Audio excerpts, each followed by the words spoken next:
ಯೇಸು ಕ್ರಿಸ್ತನ ಮಹಾಪರಿಶುದ್ಧ ನಾಮದಲ್ಲಿ ನಿಮ್ಮೆಲ್ಲರನ್ನು ವಂದಿಸುವಂತವನಾಗಿದ್ದೇನೆ.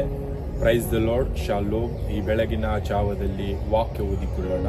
ಪೇತ್ರನು ಬರೆದ ಮೊದಲನೇ ಪತ್ರಿಕೆ 1ನೇ ಅಧ್ಯಾಯ 15ನೇ ವಚನ 16ನೇ ವಚನ ಓದಿಕೊಂಡು ಸ್ವಲ್ಪತ್ತು ಧ್ಯಾನ ಮಾಡಿಕೊಳ್ಳೋಣ.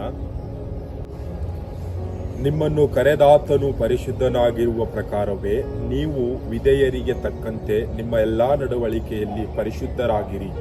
ನಾನು ಪರಿಶುದ್ಧನಾಗಿರುವುದರಿಂದ ನೀವು ಪರಿಶುದ್ಧರಾಗಿರಬೇಕು ಎಂದು ಬರೆದದ್ದೆಯಲ್ಲ. ಈ ವಾಕ್ಯದಲ್ಲಿ ನೋಡುವಾಗ ಈ ವಾಕ್ಯ ಈ ರೀತಿಯಾಗಿ ಹೇಳುತ್ತಾ ಇದೆ, ನಿಮ್ಮನ್ನು ಕರೆದಾತನು ಪರಿಶುದ್ಧನಾಗಿರುವುದರಿಂದ ನೀವು ಎಲ್ಲಾ ನಡವಳಿಕೆಯಲ್ಲಿ ಪರಿಶುದ್ಧರಾಗಿರಬೇಕು ಎಂಬುದಾಗಿ ವಾಕ್ಯ ಹೇಳುತ್ತಾ ಇದೆ. ನಾವು ಈ ಒಂದು ದಿನದಲ್ಲಿ ಈ ಲೋಕದಲ್ಲಿ ಯಾವ ರೀತಿಯಾಗಿ ಜೀವಿಸ್ತಾ ಇದ್ದೇವೆ? ನಾವು ಈ ಲೋಕದಲ್ಲಿ ಅನೇಕ ಪಾಪದ ಜೀವಿತ, ನಾಶನದ ಮಾರ್ಗ, ಈ ಲೋಕದಲ್ಲಿ ನಾವು ನಾಶವಾಗುವ ಮಾರ್ಗದಲ್ಲಿ ಜೀವಿಸುತ್ತಾ ಇದ್ದೇವೆ.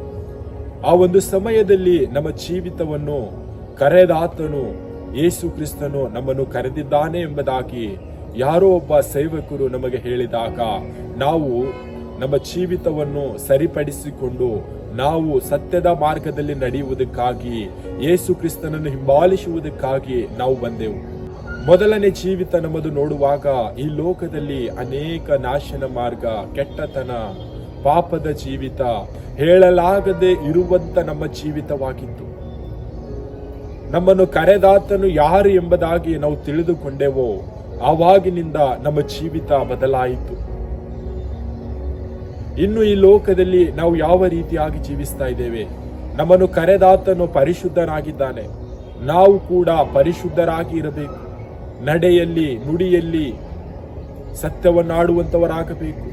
ನಮ್ಮ ಜೀವಿತವನ್ನು ನೋಡುವಾಗ ಯೇಸು ಕ್ರಿಸ್ತನು ನಮ್ಮ ಮೂಲಕ ಪ್ರಕಾಶ ಬೀರುವ ರೀತಿಯಲ್ಲಿ ನಮ್ಮ ಜೀವಿತ ಇರುವಂತದಾಗಬೇಕು. ನಮ್ಮನ್ನು ಯೇಸು ಕ್ರಿಸ್ತನು ಕರೆದಿದ್ದಾನೆ ಎಂಬುದಾಗಿ ನೋಡುವಾಗ ನಮ್ಮನ್ನು ಕರೆದಾತನು ಯಾವ ರೀತಿಯಾಗಿದ್ದಾನೋ ಆ ರೀತಿಯಾದಂತ ಜೀವಿತ ನಮ್ಮದಿರಬೇಕು.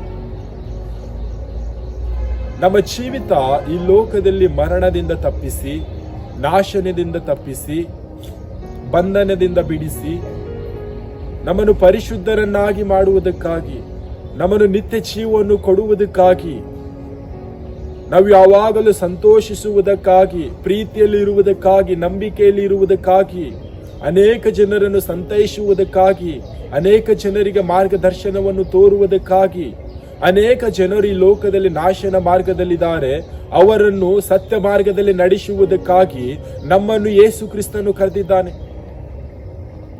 ಯೇಸು ಕ್ರಿಸ್ತನು ಈ ಲೋಕಕ್ಕೆ ಬಂದಾಗ ಈ ಲೋಕದಲ್ಲಿ ಅನೇಕ ಜನರು ಪಾಪ ಮಾಡಿ ದೇವರ ಮಹಿಮೆಯನ್ನು ಕಾಣದೆ ದೂರವಾಗಿದ್ದರು. ಅವರೆಲ್ಲರನ್ನು ಯೇಸು ಕ್ರಿಸ್ತನು ಶಿಲುಬೆಯ ಮರಣದಲ್ಲಿ ದೇವರೊಟ್ಟಿಗೆ ಒಂದಾಗುವಂತೆ ಮಾಡಿದನು. ಪಾಪದ ಜೀವಿತವನ್ನು ತೆಗೆದುಹಾಕಿ ದೇವರೊಟ್ಟಿಗೆ ನಾವು ಮಾತನಾಡುವುದಕ್ಕಾಗಿ, ದೇವರೊಟ್ಟಿಗೆ ಸಂತೋಷಿಸುವುದಕ್ಕಾಗಿ ನಮ್ಮನ್ನು ಒಂದು ಮಾಡಿದ್ದಾನೆ. ಯೇಸು ಕ್ರಿಸ್ತನು ಶಿಲುಬೆಯ ಮೇಲೆ ಹೋಗಿ ಸೈತಾನನ ಎಲ್ಲ ಕಾರ್ಯಗಳನ್ನು, ಸೈತಾನನ ಕುತಂತ್ರಗಳನ್ನು ತೆಗೆದುಕೊಂಡಿದ್ದಾನೆ. ನಾವು ಸ್ವತಂತ್ರರಾಗಿದ್ದೇವೆ. ಇನ್ನು ನಾವು ಯಾವ ರೀತಿಯಾಗಿ ಜೀವಿಸ್ತಾ ಇದ್ದೇವೆ?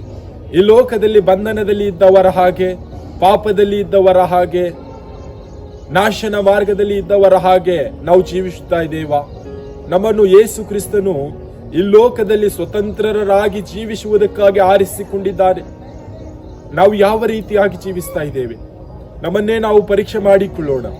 ಇನ್ನು ನಾವು ಈ ಲೋಕದಲ್ಲಿ ಪಾಪದ ಜೀವಿತ, ನಾಶನ ಮಾರ್ಗ, ಕೆಟ್ಟ ಮಾರ್ಗದಲ್ಲಿ ನಾವು ನಡೆಯುತ್ತಾ ಇರುವುದಾದರೆ ಈ ಒಂದು ಸುಂದರ ಸಮಯವಾಗಿದೆ. ನಮ್ಮನ್ನು ಕರೆದಾತನು ಪರಿಶುದ್ಧನಾಗಿದ್ದಾನೆ. ನಾವು ಪರಿಶುದ್ಧರಾಗಿ ನಡೆಯುತ್ತಾ ವಿಧೇಯರಾಗಿದ್ದುಕೊಂಡು ಈ ಲೋಕದಲ್ಲಿ ನಾವು ಜೀವಿಸುವಂತವರಾಗೋಣ. ನಮ್ಮ ಜೀವಿತವನ್ನು ನೋಡುವಾಗ ಅನೇಕ ಜನರು ನಮ್ಮ ಜೀವಿತದ ಮೂಲಕ ತಮ್ಮ ಜೀವಿತವನ್ನು ರೂಪಿಸಿಕೊಳ್ಳುವಂತವರಾಗಬೇಕು. ಈತನ ಜೀವಿತ ಮೊದಲನೇದ ಯಾವ ರೀತಿ ಆಗಿತ್ತೋ ಈ ಒಂದು ಸಮಯದಲ್ಲಿ ಈತನ ಜೀವಿತ ಹೇಗೆ ಇದೆ ಎಂಬುದಾಗಿ ಅನೇಕ ಜನರು ನಮ್ಮ ವಿಷಯವಾಗಿ ಮಾತನಾಡಬೇಕು. ನಮ್ಮ ವಿಷಯವಾಗಿ ಅವರು ಕುತೂಹಲದಿಂದ ಕೇಳುವಾಗ ನಮ್ಮನ್ನು ಕರೆದಾತನು ಪರಿಶುದ್ಧನಾಗಿದ್ದಾನೆ. ನಾನು ಈ ಲೋಕದಲ್ಲಿ ಪಾಪದ ಜೀವಿತವನ್ನು ಜೀವಿಸುತ್ತಾ ಇದ್ದೆ, ಈ ಲೋಕದಲ್ಲಿ ಬಂಧನದಲ್ಲಿ ಇದ್ದೆ, ನಾಶನ ಮಾರ್ಗದಲ್ಲಿ ಇದ್ದೆ. ನನ್ನನ್ನು ಯೇಸು ಕ್ರಿಸ್ತನು ಕರೆದಿದ್ದಾನೆ.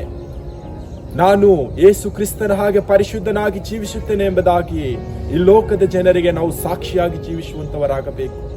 ಈ ಒಂದು ದಿನದಲ್ಲಿ ಸುಂದರ ಸಮಯವಾಗಿದೆ. ನಾವು ಯಾವ ರೀತಿಯಾಗಿ ಜೀವಿಸ್ತಾ ಇದ್ದೇವೆ, ನಮ್ಮನ್ನೇ ನಾವು ಪರೀಕ್ಷೆ ಮಾಡಿಕೊಳ್ಳೋಣ. ಕರ್ತನು ಈ ವಾಕ್ಯ ನಮ್ಮೆಲ್ಲರ ಆತ್ಮೀಯವಾಗಿ ಆಶೀರ್ವದಿಸಲಿ. ಆಮೆನ್.